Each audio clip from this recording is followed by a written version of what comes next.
I'm Barry Eichengreen here at Steamboat talking about the dollar. The dollar is the currency not only of the United States, but of the world. And I will be asking the question, will this continue to be true going forward?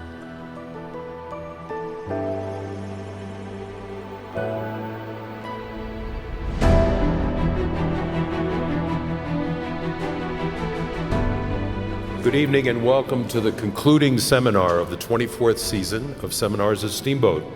I'm Mitch Wallerstein, the board chair of Seminars, and I'm delighted that you've joined us for a discussion of one of the most important financial questions facing our country: the future of the US dollar and its role as the world's reserve currency.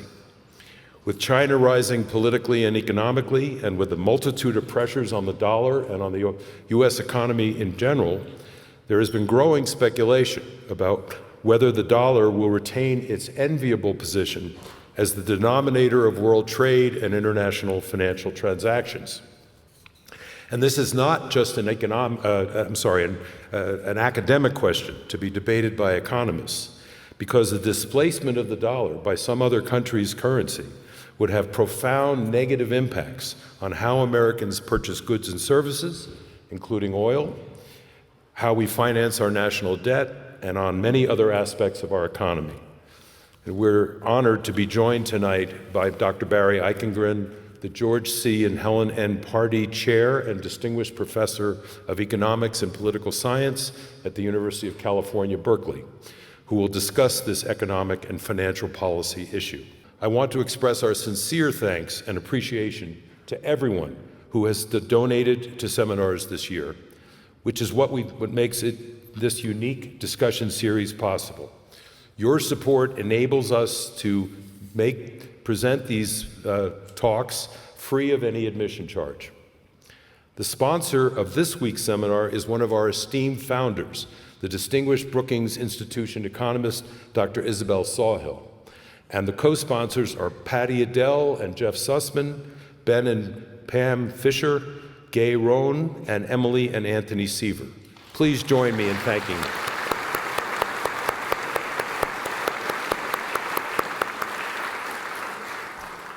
As I just mentioned, donations to seminars helps to keep this free of charge. So we respectfully request that if you have not yet contributed to support the 2026 summer season, you make a donation tonight by using the QR code, which just happens to be also on the back of your program.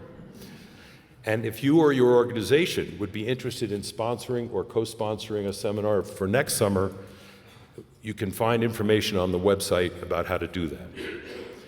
Now it's my pleasure to introduce the chair and moderator of tonight's session, Rick Martin. Rick has been a part-time resident of Steamboat for over 15 years. He is a member of the Seminars Board of Directors, and he serves as chair of our Development Committee. Now retired after a distinguished legal career in Dallas, Rick has engaged in a lifetime of civic nonprofit work, and he currently serves on the board of the Salvation Army in Dallas. Rick will introduce our distinguished speaker, and he will moderate the Q&A session that follows. Please welcome to the podium, Rick Martin.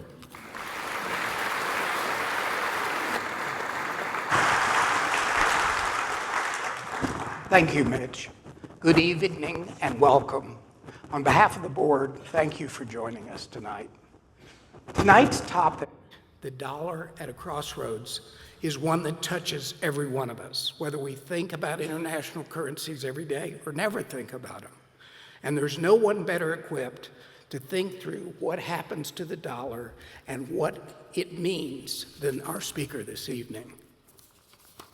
Barry Eichengreen holds the Pardee Chair at the University of California, Berkeley, where he is a distinguished professor of economics and political science.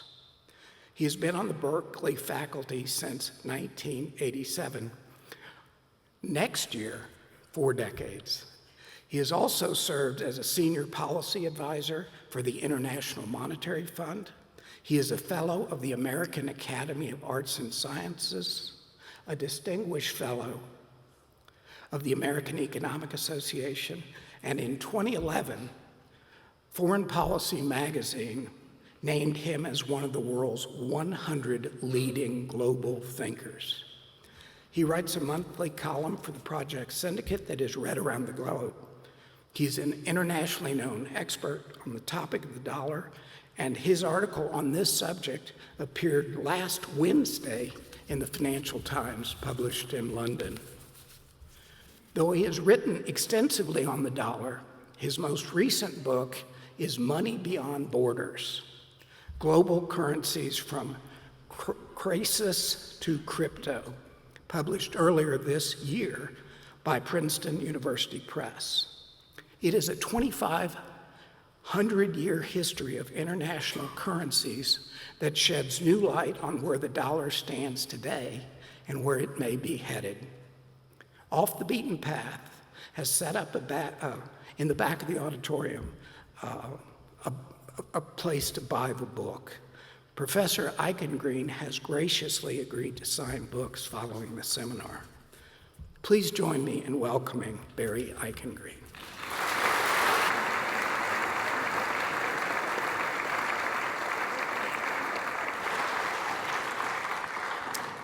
Thank you, Rick.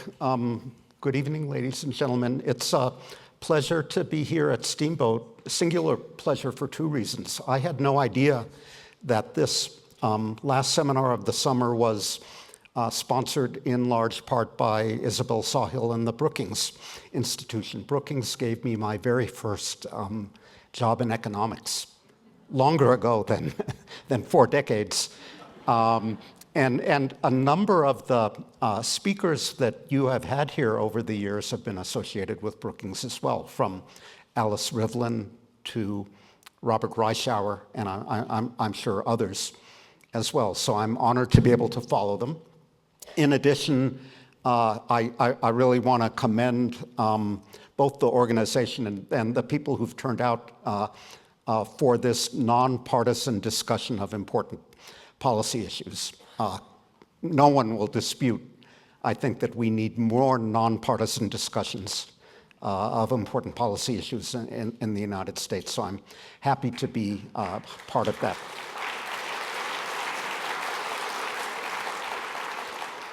So I'm going to be talking this afternoon about the dollar, its past, present, and possible futures. The dollar is a large, important currency. It's also a large, important topic, so I will be focusing on one particular aspect, the international or cross-border use of the dollar. I was in India a couple of weeks ago with a cab driver who didn't take credit cards, but he took dollars. So the dollar is the currency not only of the United States, but of the world. And if you if you look to the statistics, you see this in bold relief, that something on the order of half of all global trade is invoiced, denominated, settled in dollars. So depending on how you measure things, the United States accounts for maybe 20% of the global economy, but the dollar is used in payments for fully 50% of global trade, including large amounts of international trade between third countries, trade that never touches U.S. shores. What is true of trade-related transactions is true of finance as well. So let me give you just one statistic. The dollar is on one side of fully 90% of all foreign exchange transactions worldwide. In other words, when currencies are traded for one another, they're 90% of the time, they're first traded for the US dollar, and then those dollars are used to purchase the other currency. When a South Korean firm is exporting microchips to Brazil, the Brazilian importer takes real, buys dollars, and uses those dollars to obtain the South Korean won that the importer needs to pay Samsung or whoever the exporter might be. And when central banks around the world hold foreign currencies as reserves in order to intervene in foreign exchange markets, like the Bank of Japan did last Monday, they disproportionately hold dollars on the order of 60% of the foreign exchange reserves of central banks and governments around the world are bank deposits denominated in dollars or U.S. Treasury securities. Why this is the case is no mystery. The United States has been the single largest economy in the world for more than a century, since 1870. The U.S. was the single largest exporter in the world for more than a century. It acquired that mantle in 1913 and lost it only very, very recently to China. The market in U.S. Treasury bills and bonds is the single largest, most liquid financial market in the world. And when central banks and corporate treasurers and individual investors think about their investments, one of the things they value is liquidity, the ability to buy, sell, hold, and use an asset at low cost. And U.S. Treasury securities are traded in the single deepest, largest, most liquid market in the world.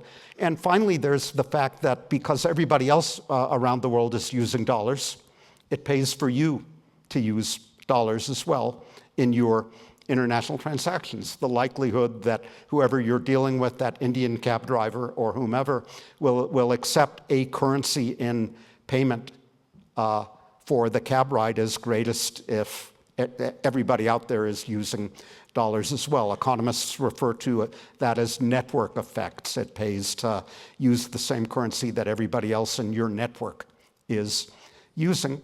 And the fact that there is that big installed base of dollar users around the world means that once the dollar becomes the global currency, it tends to stay the global currency. History casts a long shadow as I write there. I would argue that this state of affairs is beneficial for the United States. U.S. firms and banks have the advantage of being able to do international business in their own native currency. The U.S. Treasury enjoys the ability to borrow at a lower cost than would be available to it otherwise, because there's this big additional demand for U.S. Treasury bills and bonds out there from foreign central banks, foreign governments, foreign corporations. The U.S. enjoys financial insurance from the dollar's international role.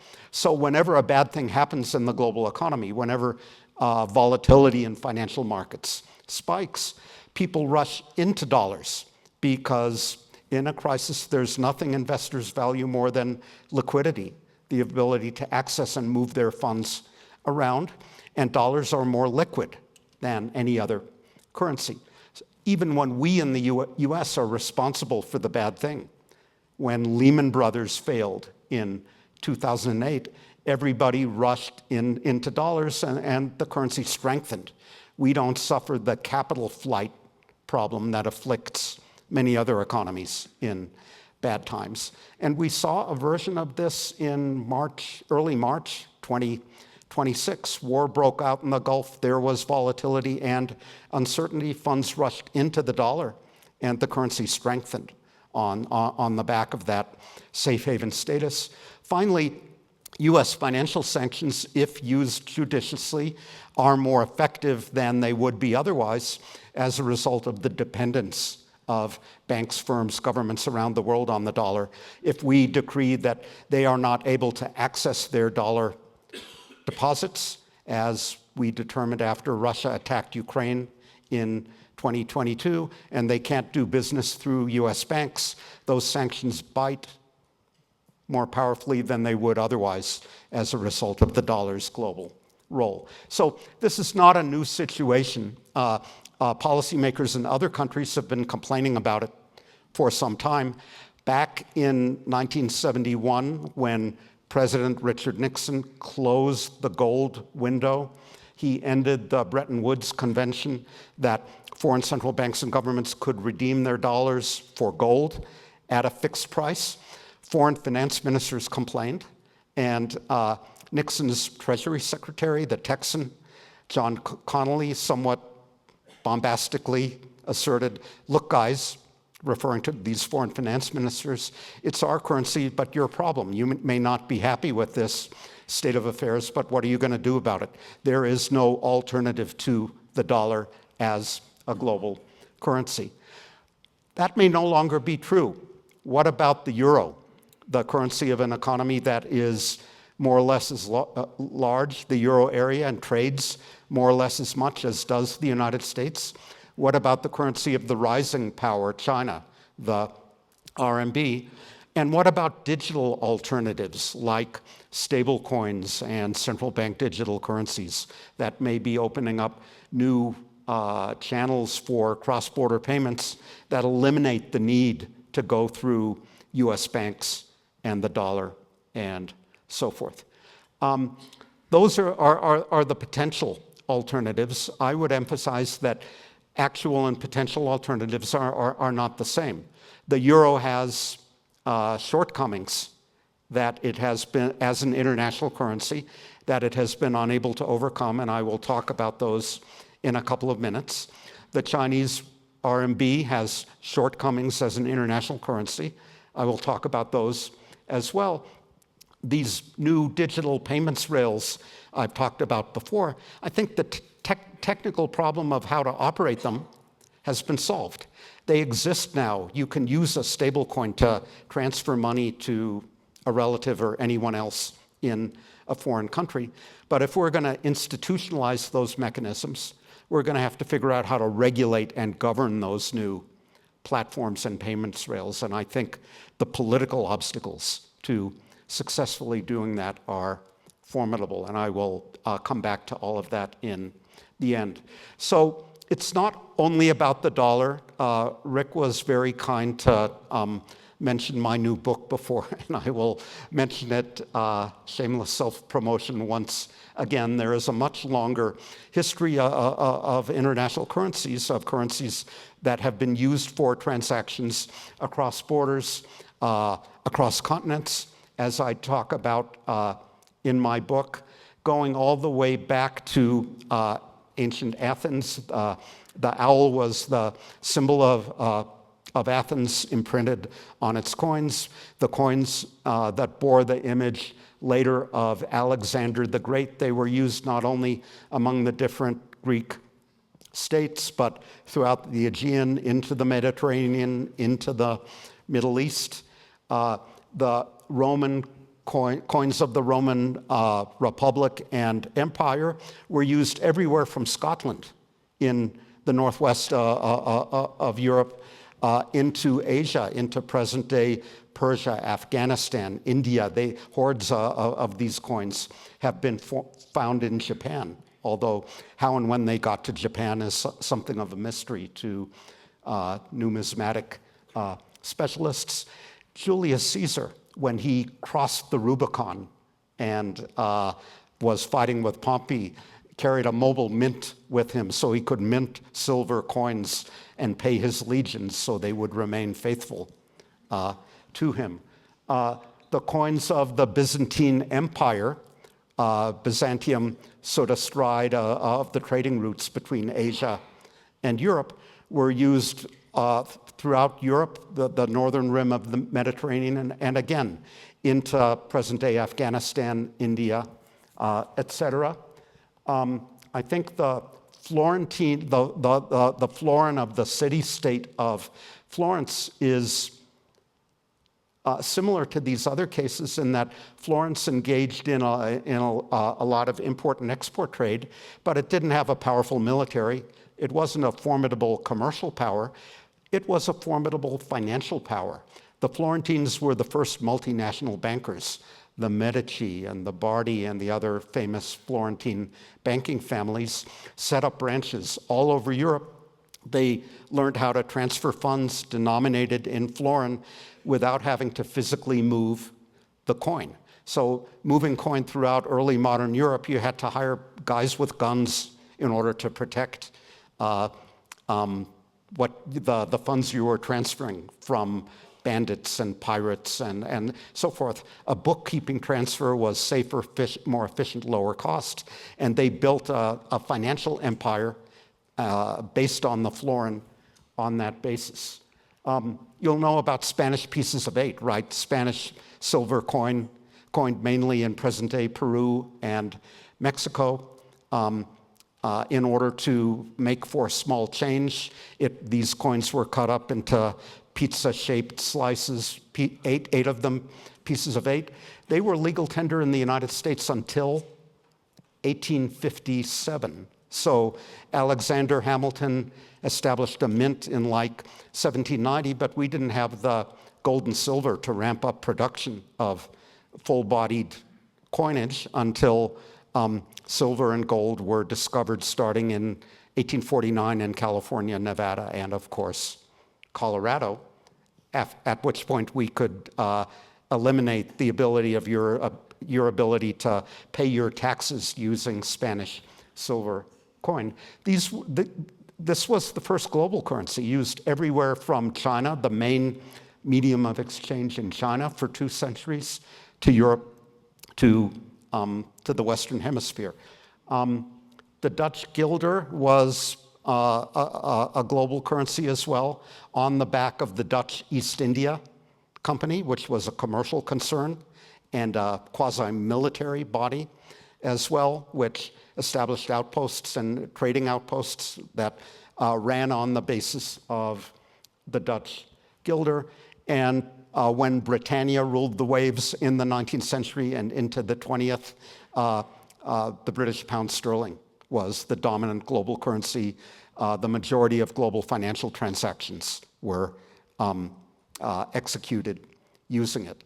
So there's a lot of history in the book. I'm not going to recount it, but I will summarize it. I think we can conclude that international currency status in virtually all these cases rests on economic and financial foundations. It rests on the commercial and financial preeminence of the issuing country. The country in question engages in a lot of imports and exports and foreign lending and foreign borrowing, which naturally occurs in its own currency. It depends on the depth and liquidity of its financial markets. People will be willing to hold and use a currency that's traded in a deep and liquid financial market.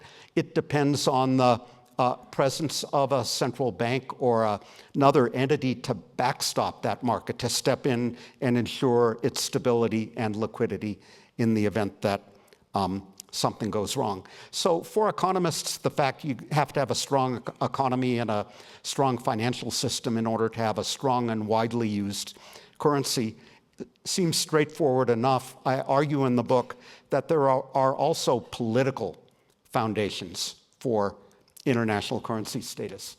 That domestically, international currencies tend to be those of states where there exists a separation of powers, rule of law, control of corruption, obstacles to opportunistic behavior on the part of the issuer.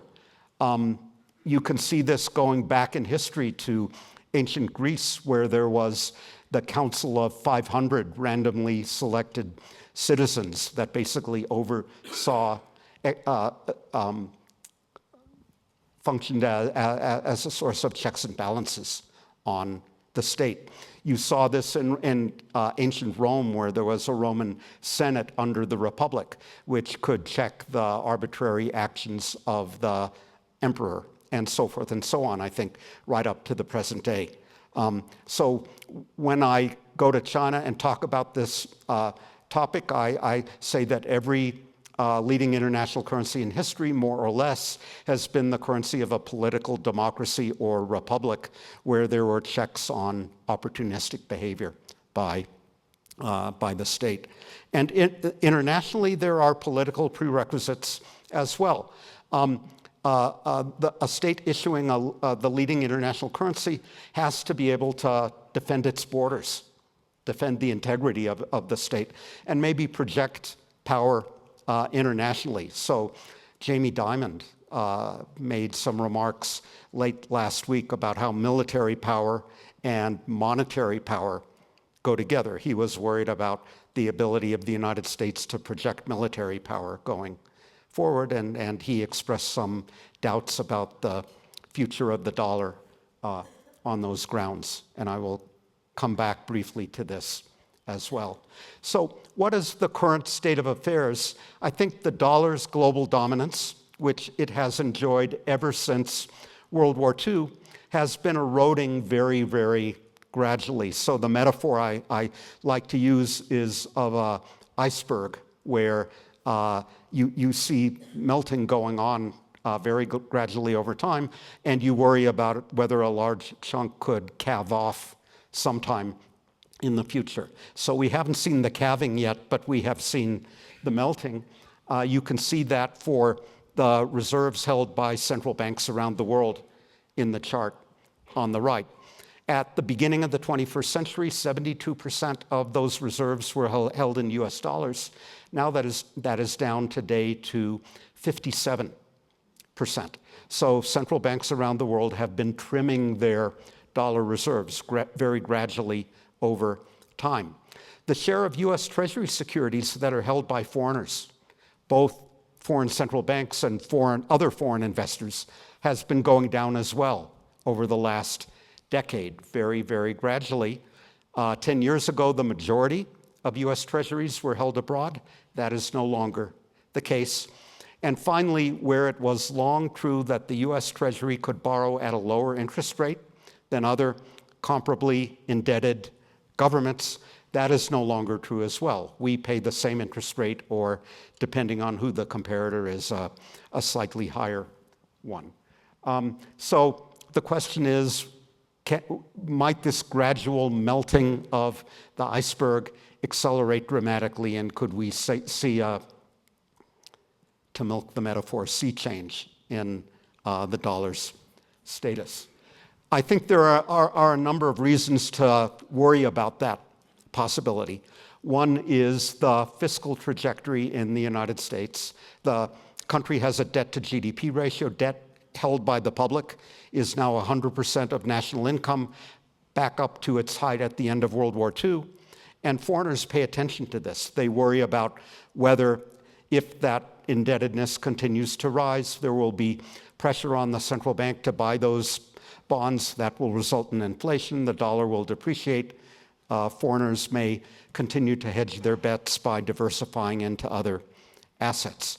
That worry is directly, I'm going to go to this one just for continuity. That worry is directly related to questions about the independence of the Federal Reserve. So you will know about those questions, the criticisms and social media posts from Donald Trump about Jay Powell over the last couple of years, the continued efforts of the Trump administration to remove one of the sitting governors, Lisa Cook. So that earlier worry about will US Treasuries hold their value connects with this worry about whether the Federal Reserve will maintain its independence. To go back, there have been, and I would argue will again be, worries about financial stability in the United States. We saw the Silicon Valley Bank all but death failure in 2023. In this connection, I think about the regulatory pendulum that we experience a financial crisis, and the pendulum swings toward tight financial regulation. We can't have more crises like that. So after the 2008-2009 subprime and global financial crisis, we got Dodd-Frank and tight financial regulation. 15 plus years later, the pendulum has begun to swing back. People have either forgotten about that episode, or they've retired and they've passed the regulatory reins onto someone else. The Fed and others are again loosening regulation. And even if the problem doesn't pop up in the banking system, which is where it has traditionally popped up, there could be financial stability problems in private credit, and so forth. The banks and others that are lending all this money to the big techs to invest in the data centers that may or may not yield a return, depending on what happens to AI. There are worries about whether the US will remain a trading power So I argued before that commercial preeminence and monetary preeminence go together. Traditionally, countries that export and import a lot create a natural habitat for their currency. Their firms like to use it in their cross-border transactions, and they lean on foreign firms to use it as well. If we continue to take recourse to tariffs, we will trade less. There are taxes on imports, and that may have negative implications for the dollar also. The United States has taken growing recourse to financial sanctions over time. So I show you the number of financial sanctions imposed by the US government on foreign individuals, foreign corporations, foreign governments on the right. And you can see the direction of movement there. We have resorted to sanctions increasingly over time. And you will know that after we did that in 2022, however justified it might have been, and I think it was justified to impose financial sanctions on the Bank of Russia after Russia attacked Ukraine, that made central bankers and others around the world sit up and take notice and think, maybe we should reduce our dependence on the US banking system and the dollar and find other ways of conducting our international business, given the proclivity of the United States to resort to sanctions at every turn. This is the one I personally think is the most important, the connection between US foreign policy and the position of the dollar. The widespread international use of the dollar rests in substantial part on US alliances with other countries. Other countries like to hold and use the currencies of their alliance partners because their alliance partners are viewed as reliable stewards of their reserve balances. Holding and using the currency of your alliance partner is a show of good faith in that partner. So when the dollar's fixed link to gold came under pressure in the 1960s, it was the governments of West Germany and Japan that supported the dollar. We had boots on the ground there. We provided their nuclear umbrellas. They said thank you by helping us with our dollar problem when the dollar problem developed.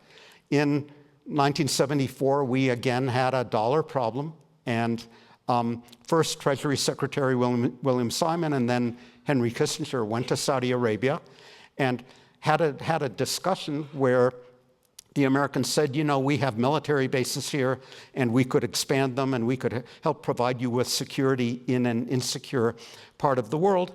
And you could, in return, recycle your oil export earnings into dollar deposits, petrodollar deposits in London and New York. And that was kind of the implicit bargain that contributed to the persistence of dollar dominance over time.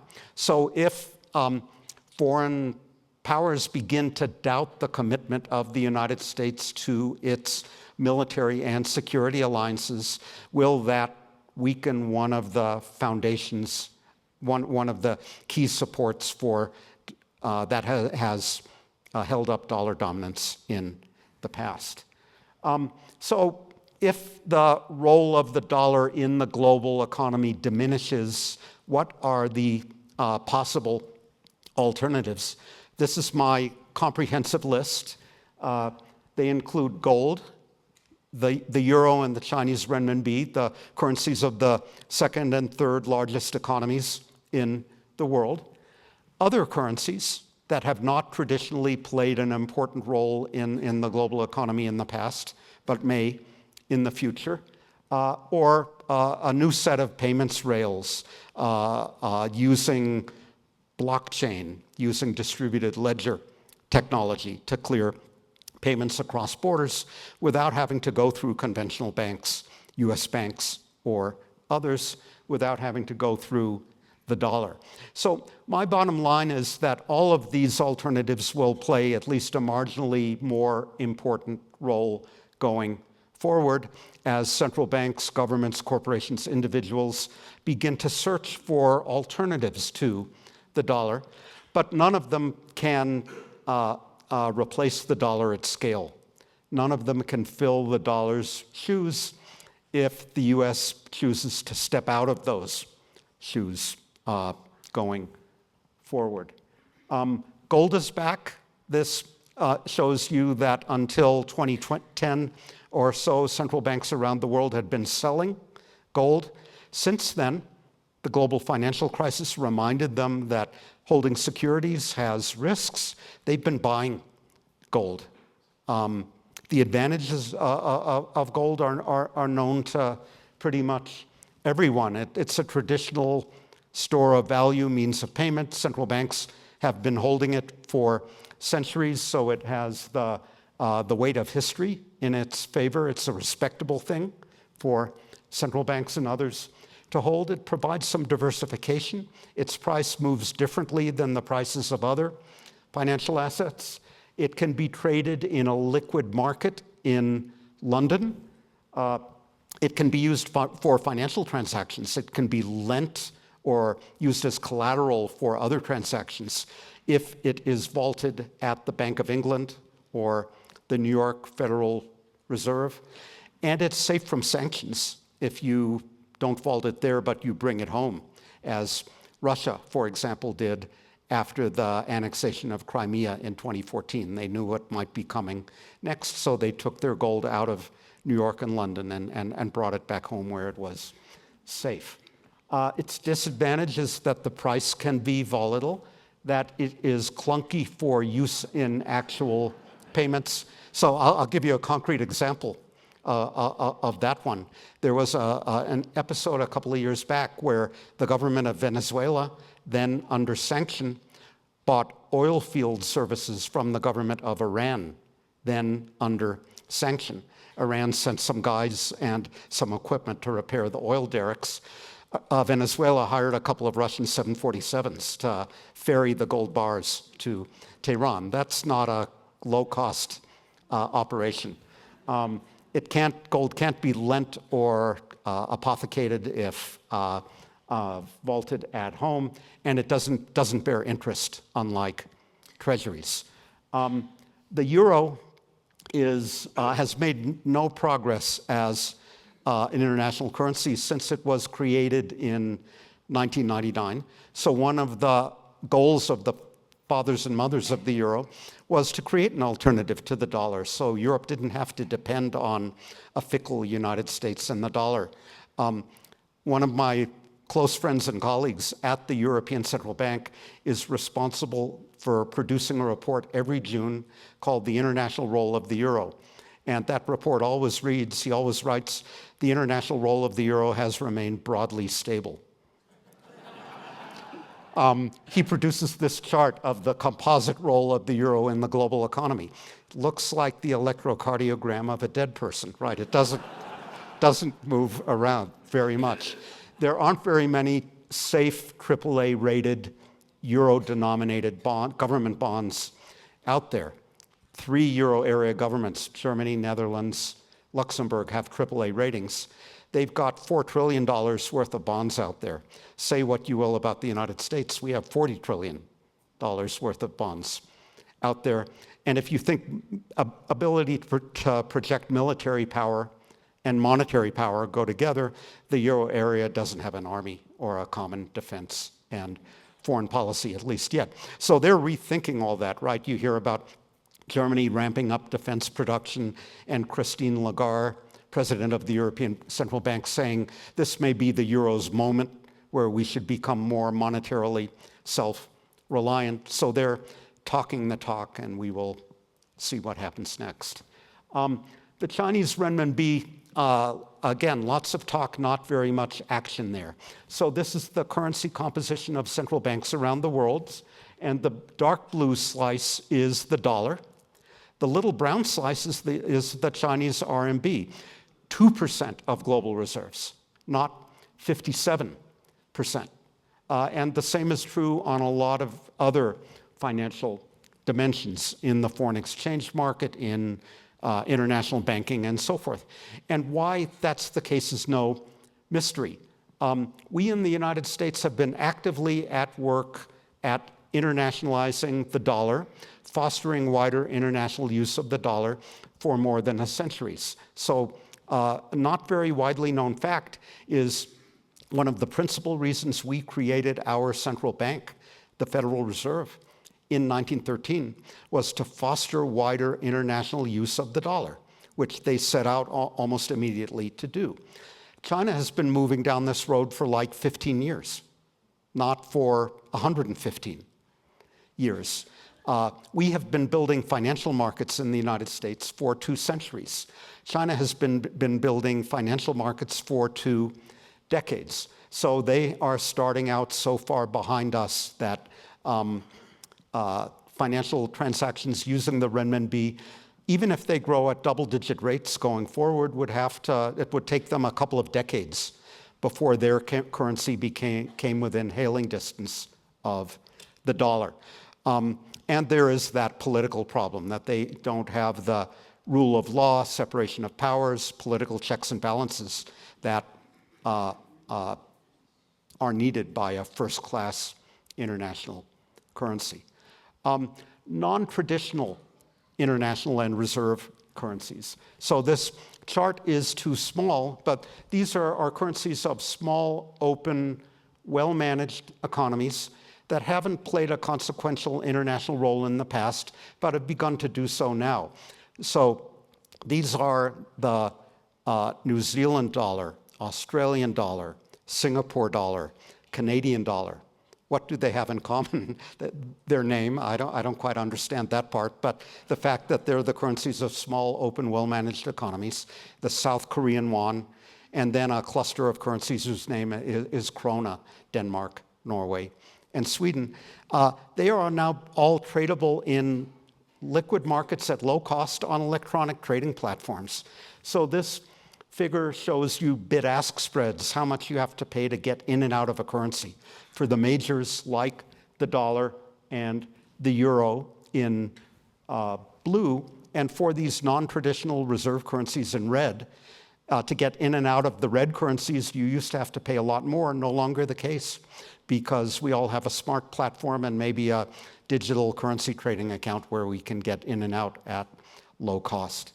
Finally, what about digital cryptocurrencies, the equivalent of stablecoins issued by central banks that are traded on a single digital platform or a single distributed ledger, a blockchain? These things actually exist already. So there's this platform called Project mBridge, M standing for multiple central bank digital currencies, that is a project of the People's Bank of China, the Hong Kong Monetary Authority, the Bank of Thailand, the central monetary authorities of the United Arab Emirates, and Saudi Arabia. So there's a hint of settling oil trade on this platform, right? It actually exists. It's been used to settle $55 billion worth of transactions over the last 3 years. So for most of us, $55 billion is almost an inconceivably large amount of money. In global payments, global foreign exchange markets, it's a pittance.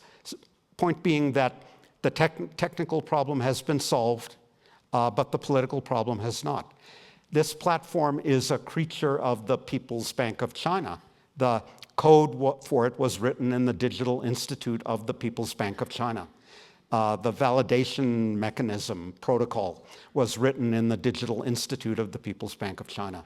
So right now there are these 5 central banks that use it. They make decisions by consensus. They sit around a table and talk until they're exhausted and then they agree. When they have 105 members, they're going to have a voting rule. Is it going to be one country, one vote, as in the United Nations General Assembly, or weighted voting according to country size, as in the International Monetary Fund, for example? China is in. These other countries are a bit smaller. China is going to want weighted voting with a Chinese veto. Will the United States join Project mBridge anytime soon? All of this is to say this kind of system might work for a group of countries that are politically aligned with China, or maybe a group of Asian countries. But it doesn't seem to me that for political reasons it can work on the global scale. So that's what I say. There are these political obstacles. Finally, there's a scenario in which confidence in the dollar is lost for any one of the reasons that I talked about kind of at the top of the talk. And none of these alternatives are ready for prime time. What happens then? What happens then is there is a shortage of means of payment to settle international transactions. It becomes more expensive to get your bank to get you the foreign currency you need to make an international payment if you're a corporation. It becomes more difficult for central banks to intervene in the foreign exchange market to keep currencies stable because they don't have the firepower, the reserves, to beat back the markets. That's actually what happened in the 1930s. So I show you here the famous spider web diagram from the League of Nations that shows you how month after month the value of world trade spiraled downward. When the collapse of trade in the 1930s and the Great Depression is taught in high school textbooks, when it was taught in Ferris Bueller's Day Off, it was the Smoot-Hawley tariff, you'll recall, that caused the Great Depression and the collapse of international trade. When I teach it, it was the collapse of the international currencies, the pound sterling and the dollar. Pound sterling was devalued in a financial crisis. The US suffered 3 big banking crises in 1930, 1931, and 1933. Sterling reserves were liquidated, dollar reserves were liquidated, global trade and payments collapsed, and we got the Great Depression. So that's a possible way this could play out as well. So to conclude, I think there are 2 scenarios to contemplate going forward. The first one is the dominance of the dollar as a global currency continues to erode gradually over time, going forward as it has in the recent past. And these alternatives all move some way toward removing the obstacles and the shortcomings that have prevented them from playing a larger role. We rebalance away from a dollar-centric system toward a more diversified or more multipolar global monetary and financial system. I would argue that could be a good thing.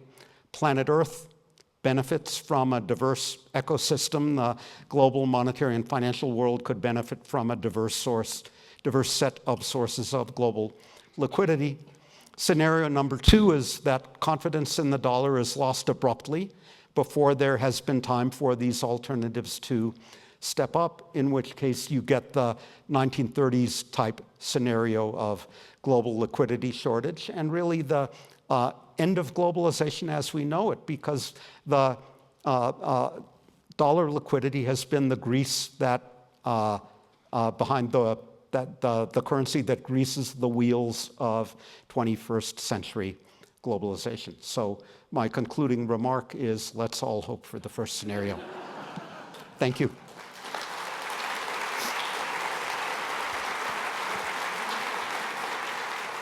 There's a lot to digest in that talk. Let's get a little bit local here to start, and this is a question from the audience. This is a mountain town living on tourism and seasonal residents. And so the question is, I guess, what does a weaker dollar mean to an economy like ours? Does that mean more foreigners coming? What impact does it have on the cost of housing? It's kind of a local question, but what are the ramifications? So I think the tourism question is right on the mark, that a weaker dollar has some benefits for the United States, in particular for mountain towns that rely on foreign tourists. It would also have a variety of costs. So I talked at the beginning about how if the dollar weakens because banks and firms around the world move away from the dollar when conducting their international transactions, that will be costly for US firms that will have to worry about exchange rate movements and have to purchase currency hedges against dollar fluctuations. It will have costs for the US Treasury, which will have to offer higher interest rates to get foreign investors to buy its debt. but if it may make life slightly easier for U.S. exporters. So there's a lot of debate about this last point. I myself would put the level of the dollar way down on the list of fundamental determinants of U.S. export competitiveness.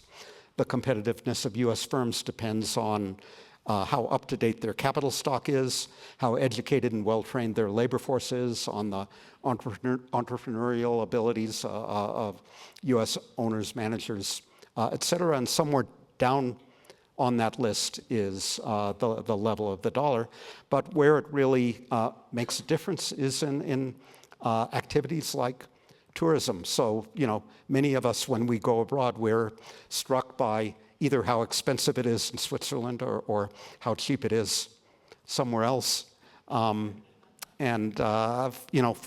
when they decide where to ski, they pay attention to the same thing. Thank you. The next question, also from the audience, talks about dollar, I think the glacier thing worked, calving slowly and not all at once. And they then move on to talking about the sterling's fall accelerated, and they attribute it to the crisis in Suez, which drew everybody's attention to that drop. I'd have to add, of course, when that happened, and there were a number of factors, there was a dollar waiting in the wings. But is there an event that could cause that same sudden drop to the dollar that you are concerned about? The dollar and the pound sterling were roughly co-equal, of equal importance as international currencies in the 1920s and 1930s. But then came World War II, out of which the US emerged stronger economically and financially, and the UK emerged weaker economically and financially. So our debt coming out of World War II was like 100% of our national income. Their debt coming out of World War II was like 250% of their national income. A lot of the bonds that they had issued were held by their Commonwealth and Empire, and they basically told the Commonwealth and Empire, you can't spend what you lent us during the proceeds of what you lent us during the war. So economic historians refer to the pound sterling after World War II as a zombie international currency. So it was, the calving had started well before the Suez crisis of 1956. But what happened in Suez was an ill-thought-out British, French, Israeli attempt to seize back the Suez Canal from Nasser. And the Eisenhower administration didn't like the idea, so they basically told Britain, we have a lot of financial power, we'll pull the plug on sterling if you don't pull the plug on the Suez expedition. And I think that was to the world another indication of the weakness of the British economy and also the weakness of the pound sterling. So in other words, Suez didn't cause it, but it drew the world's attention to what had happened? Yeah, right.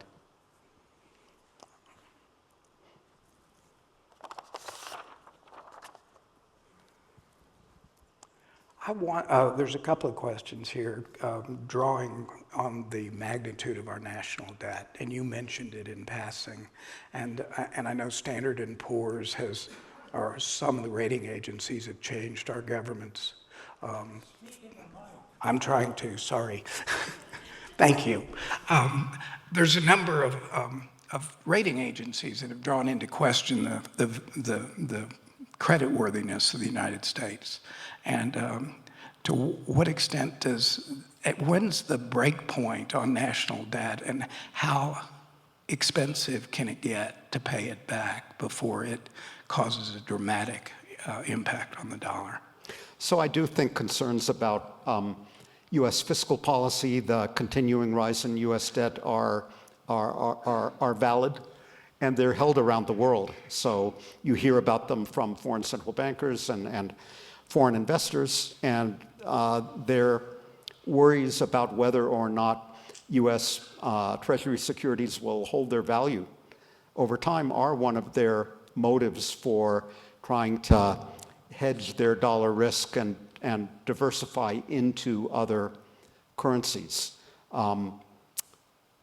At some point, this will become a serious problem. So I'm hedging my own bets, choosing my words carefully, because we've learned from history that there is no magic number at which point the bottom automatically falls out. So current policies can create loss of confidence in the currency and US Treasury securities, but future policies can as well. So a current situation is less worrisome when people are reassured about what's going to happen in the future. That, in a nutshell, is why I think this problem is more serious now than in the past. We live in a very polarized political environment where the two parties cannot agree on a sustained strategy for dealing with the debt problem. And I don't see a lot of evidence of political polarization in the United States declining anytime soon. So that renders me worried about the prospects. So I can't tell you when the Liz Truss problem will come to the United States, but it's worth remembering. So I talked about Ferris Bueller's Day Off. Ben Stein was the actor who uttered those Smoot-Hawley words. His father, Herb Stein, said in exactly this connection, if something can't go on forever, it will stop. So we know that observation is valid, but we can't say when. That's also the first rule of forecasting. Tell them, give them a forecast, give them a date, but never give them both. A comment regarding current events, or a question. What are the implications to this conversation of the recent move to support the Japanese yen? So what happened there was that the yen had gotten very weak against the dollar and to an extent against other currencies as well. This was a problem for Japan, which has a heavy debt that it has to roll over and sell on global markets. And it can be a problem as well for US export competitiveness and for other reasons. So 2 Fridays ago and last Monday, the Bank of Japan, their central bank, intervened in the markets, bought yen using dollars. And interestingly, the US Treasury intervened as well, supporting the Bank of Japan's efforts, selling euros in our exchange equalization account and buying yen in return. So why did we do it? I think to support our Japanese friends. So there is a pattern there of the Trump administration supporting Argentina, a friend of this government in the foreign exchange market, the United Arab Emirates, a friend of this government in the foreign exchange market, and now Japan, also a friend. But I do think it's revealing that we sold euros rather than selling US treasuries when we bought yen. US interest rates have been going up, treasury yields have been going up. Selling more treasuries into the market might not have been welcomed by investors. So the conclusion I drew was that this is another indication that everybody, including the US Treasury, knows that the Treasury market is kind of fragile. Confidence there is kind of fragile. We can't count on everyone, central banks around the world that want to intervene in the foreign exchange market to support their currencies to be able to actually use their dollars. Part of the message may have been to the Bank of Japan, don't use all your dollars. We'll use some of our euros to accomplish your ends for you. And that may discourage other central banks from accumulating dollars in the expectation that they'll be able to use them in the future. That's amazing. This is the last question. You've painted a sober picture of what happens if the dollar loses its safe haven status an international currency role with no currency ready to replace it. You spoke in terms of parallel to the 30s. There's no guarantee here, but how nervous are you as to scenario 2 versus scenario 1?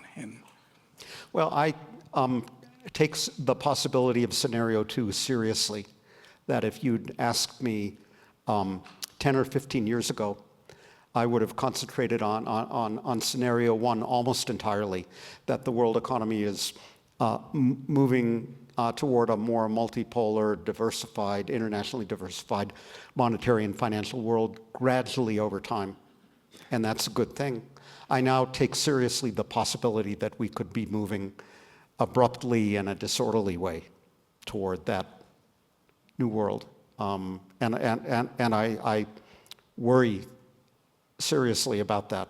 I'm not going to give you a probability. I don't have a probability in my mind that I attach to it, but something that I didn't think about in the past as a serious possibility, I do think about as a serious possibility now. Very sobering. Thank you very much.